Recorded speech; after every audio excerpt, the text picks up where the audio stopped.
Unfortunately for both of these people, both Thanos and Yoda, after they were done trying to save the galaxy, they both retired to a distant planet, living as farmers. Similar to Thanos, after he finished the snap, he wanted to die peacefully, quietly in his farm. The same fate was awaiting Jedi Master Yoda, considered now to be one of the last Jedi. Inside his hut, while sleeping, he constantly had nightmares of his past. Anger, hate, and suffering. That's what he left behind. Waking up to a mediocre meal, always plants but no meat. This time though, he was determined to move. Become a hunter instead of always in fear of being hunted by the Empire, by Palpatine. His path was long, arduous. Even with all these hurdles, Yoda would never deter from his true path as he finally arrived at the valley, where now he could show off his hunting skills. These creatures would run in herds, the best source of meat that Yoda would be able to find on Dagobah. But this time, it was not same as the old days. You see, Yoda had lost his lightsaber in his duel with Sidious. But even though he had no lightsaber, he would never diminish the weapon of a Jedi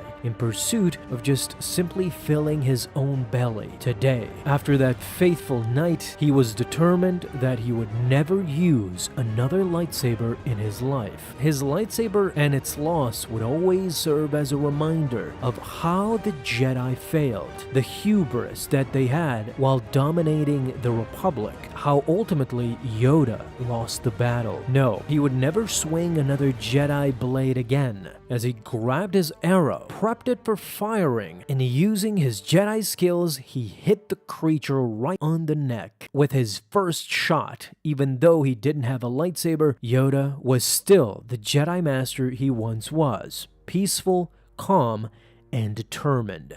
The Force would always show the path forward. While he was returning, it was around that time that an earthquake hit Dagobah. While Yoda was going up on a rock formation, the rock started to break and Yoda slipped up. He tried desperately to cling on to a rock and not fall, but this sent him back in time.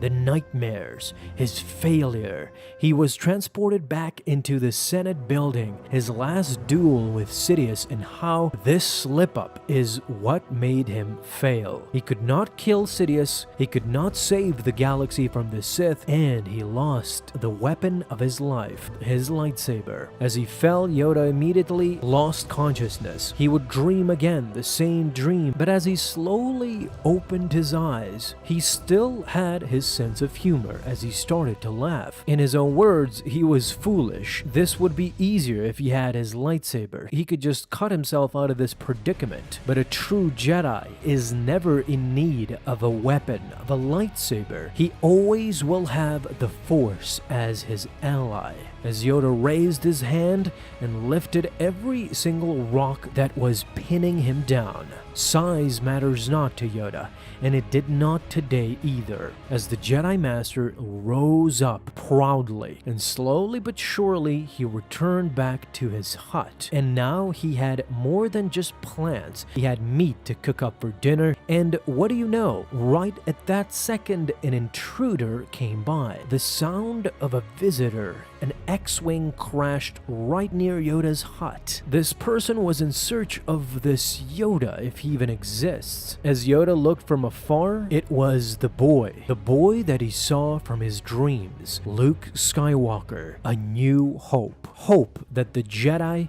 would continue to live on and continue the legacy of Yoda, the Jedi Master. Living in solitude was both peaceful and chaotic for someone like Yoda. How would you fare off in solitude? Talk to me down below in the comments. I'll see you in the next video, guys, and may the Force be with you until then.